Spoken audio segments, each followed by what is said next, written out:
आज माघ शुद्ध एकादशी असल्यामुळे पंढरपूरच्या विठ्ठल आणि रुक्मिणी मंदिराला आकर्षक अशा फुलांनी सजवण्यात आलेला आहे। आपण आता बघू शकतो हा तो विठ्ठलाचा गाभारा आहे।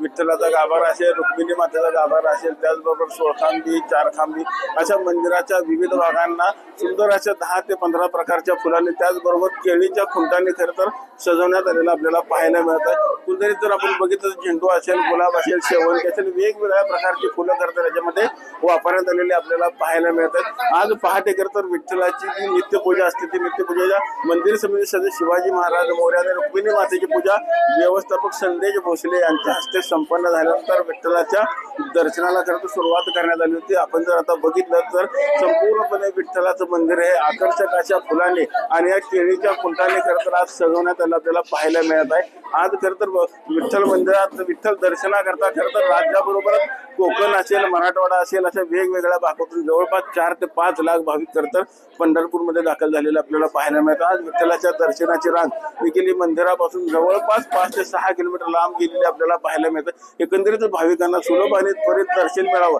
यासाठी पोलिसांनी देखील चोख अशी व्यवस्था केली आपल्याला पाहायला मिळते। त्याचबरोबर मंदिर समितीने देखील VIP दर्शन असेल, ऑनलाईन दर्शन असेल ही व्यवस्था देखील खरं तर आज बंद केलेली आपल्याला पाहायला मिळते। त्यामुळे भाविकांना सुलभ आणि त्वरित खरं तर दर्शन घेता येत आहे। आज भाविकांना दर्शनाकरता जर आपण बघितलं तर 14 ते 15 तासाचा देखील कालावधी लागत आहे। आज जर बघितलं पहाटेपासूनच विठ्ठल दर्शन करता भाविकांनी मोठी गर्दी केलेली आहे आणि आज विठ्ठल मंदिर हे आकर्षक फुलांनी सजवल्यामुळं देवाचं जे रूप आहे ते अधिकच खुलून दिसताना खरं तर आपल्याला पाहायला मिळत आहे। विठ्ठल मंदिरातून कॅमेरामॅन जगदीश सह रवी लवेकर, TV9 मराठी।